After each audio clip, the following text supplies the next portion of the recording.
Hello, everyone, and good whatever time of day or even night it is for y'all, and welcome to. I just realized the first video of mine of 2024. Yay! It's a new year, that's crazy. We are going to be looking at the 1985 Atlantic hurricane season. With a lower number of storms than you might expect for a really notable season, I'll explain why in just a little bit, don't worry. The season saw 11 storms, 7 hurricanes, and 3 major hurricanes, those major hurricanes being Elena, Gloria, and Kate.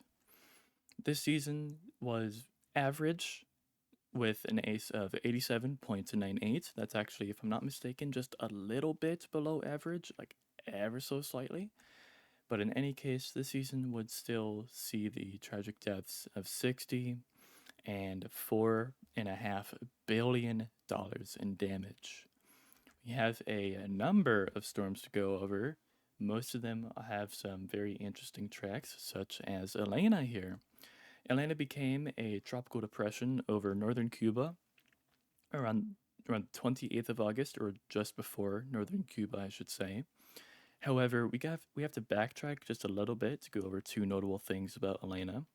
One, it was a very, very fast moving tropical wave.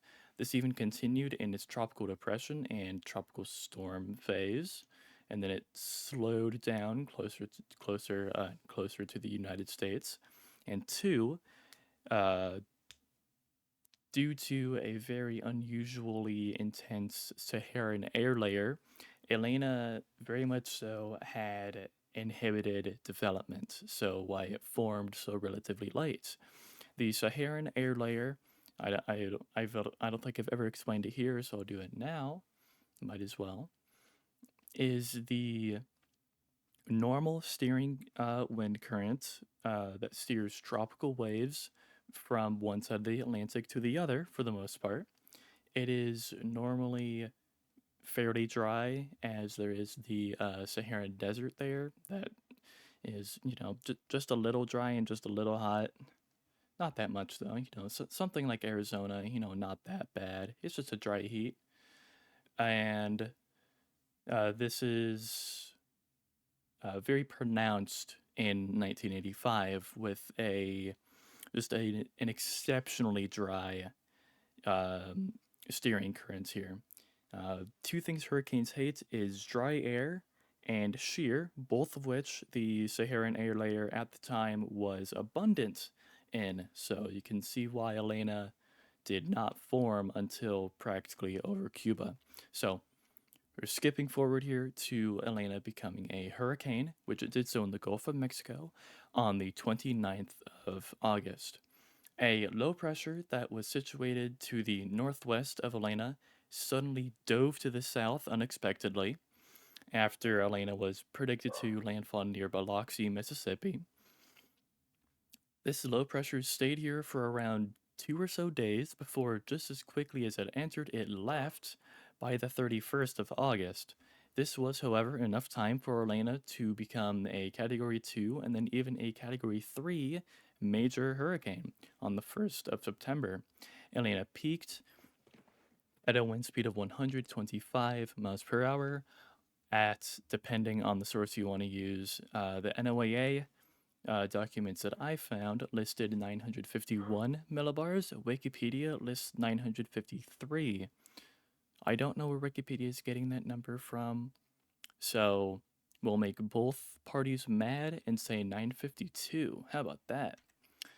Elena would actually end up making a landfall near Biloxi, Mississippi, at her near peak strength. However, as of course land friction, Elena very quickly deteriorated, becoming a tropical storm, and was gone close to Illinois by the 4th to 5th of September. Elena is ultimately responsible for 9 deaths and $1.3 billion in damage. Gloria is the hurricane that I originally just wanted to cover by itself. So originally, this was just going to be a Hurricane Gloria video, and I still am going to make just a Hurricane Gloria video. However, With a deeper look of the 85 hurricane season in the Atlantic, there was too many storms that I was like, huh, that's interesting, to just skip over this season. So here we are with this video. Again, Hurricane Gloria will be getting her own video, but we will go over her in brief here. Gloria became a tropical depression around the 16th of September near Cape Verde. This would this is a very normal characteristic of a Cape Verde hurricane, believe it or not, which Gloria ended up being. And Gloria was originally a slow developer. However, on the 21st, Gloria becomes a hurricane. It's around this point also that Gloria has a more northward shift to her track.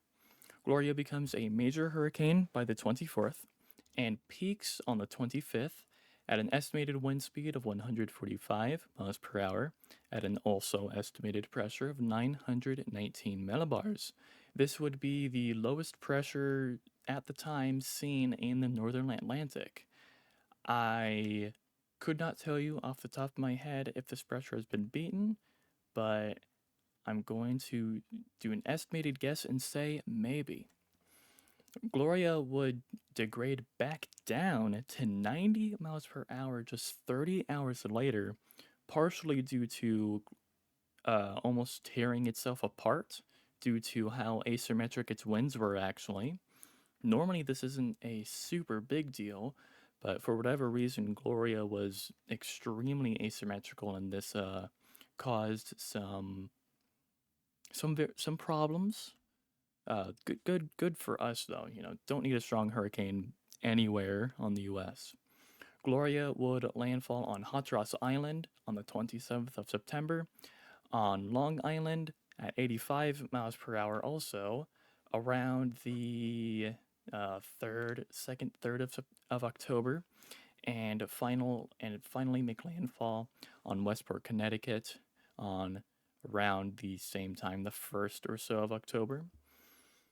At this point, after this, after this, Gloria was deemed extratropical, and technically, this is where Gloria's life ends by the 3rd of October. Gloria would be monitored throughout, though. I think its life officially ended, or at least last tracked. Sorry, around the 7th of October. Although I could be mistaken there. Gloria is responsible for 14 deaths and $900 million in damage. Isabel at first seems like another erratic track of of a tropical system, which is correct. However, there was a little bit more to Tropical Storm Isabel that made me want to cover it. Becoming a tropical depression on the 7th of October, Isabel landfell pretty quickly on the Dominican Republic around the same day or possibly on the 8th of October. Isabel peaked also on the 8th of October at 70 miles per hour at a very high pressure of 997 millibars. Isabel would slowly meander around to Florida, where it landfell on Fernandina Beach at 40 miles per hour. Isabel would then meander back out to sea before dissipating on the 15th of October. Isabel looks relatively uneventful, and for the most part, you're really right. However, there's more sinister things going on here. Isabel fueled the last stages of the Puerto Rico floods that happened in 1985, similar to how Hurricane Dora out in the uh, Pacific this last year fueled the Hawaiian wildfires. The Puerto Rico floods in 1985 were responsible for a whopping 180 deaths, with some rainfall records being broken that were set in 1899, which is insane. If you would like to learn more about these Puerto Rico floods, this is something I will not be covering here. However, there is I think, a pretty good Wikipedia article on it that I'll have in the description of this video. So go ahead and check that out if you're interested. Hurricane Juan, not the 2017 one, I promise. Hurricane Juan started off as of course, tropical depression, forming on the 26th of October, and almost immediately upon becoming a tropical storm, Juan started a very, let's just say, erratic uh, travel. Just I don't know what Juan is trying to do, but it's very impressive. So I'll give it that. Juan would become a hurricane on the 27th and peak the next day at 85 miles per hour at a respectable 971 millibars. After completing a small loop just off the American coast, Juan struck Burwood, Louisiana on the 31st, and then decided, I'm just going to loop back around and hit near Pensacola, Florida. And then after this, becoming extra tropical a fair bit inland and dissipating around November 3rd to November 4th. So, just a very interesting storm here. Note that Juan was the last of 3 hurricanes to cross over Louisiana in 1985, the previous 2 being Danny and Elena. Juan is responsible for 12 deaths and $1.5 billion in damage. Our last storm here before we go on to our significances is Hurricane Kate. Hurricane Kate was detected as a tropical storm on the 15th of November and would proceed to landfall on Cuba on the 19th of November at 110 miles per hour. Kate reached a peak in the Gulf of Mexico at 120 miles per hour at 953 millibars, with a record gust seen by a Gulf buoy of 136 miles per hour. This would be a record up until 2002, believe it or not. Hurricane Kate would landfall on the 21st of November on Mexico Beach, Florida at 100 miles per hour.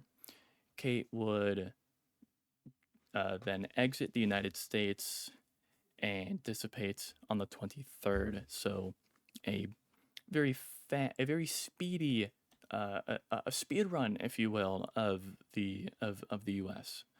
Kate would be the most recent Floridian landfall in November up until just 2 years ago with Hurricane Nicole. Kate is responsible for 15 deaths and $700 million in damage. This was a surprisingly interesting season to cover, just because of some interesting records, like with Kate and with Gloria here. For example, Gloria again had had the lowest pressure in the Atlantic ever seen at the time, at 919 millibars. Granted, that is an estimate, and was also the first hurricane to strike New York, more specifically Long Island, since 1972's Agnes. Kate is the latest um, hurricane landfall upon the United States ever. It is not the latest tropical system landfall, however. There was a tropical storm, originally thought to be a hurricane, in 1925 that made landfall on December 1st. And it wasn't up until 2011 that a real analysis was done, and it was deemed that this 1925 storm was indeed not a hurricane, but a tropical storm. So then Kate took the record for the latest hurricane U.S. landfall. Interesting stuff, right? Note that this is also the 4th year straight in the Atlantic that there were no hurricanes in the Caribbean Sea. The Caribbean Sea being from north of Brazil into the Yucatan Peninsula. Yes, that's right. I promise. I double checked that there were no hurricanes, not only this year but for 4 years straight. This season is also tied with the record second highest number of landfalls at 6 landfalls. it would only have taken one more storm to tie the absolute record of 7 that was set in what, 1932, 33? I don't think I got that right. The names, however, I will get this one right. The names of Elena and Gloria would be retired after it would be 1986, since a bunch of review needs to be done. This was indeed, again, a very interesting season to cover with just a bunch of weird tracks. I don't think I've seen a season so far with so many odd tracks. However, that could change. I hope it doesn't, because that's a lot of talk I gotta do. But still, it's fine. I hope that you all enjoyed this video and learned something from it, the same that I did while researching. I hope to see you all in the next one. Have a happy 2024, and thank you all so much for watching.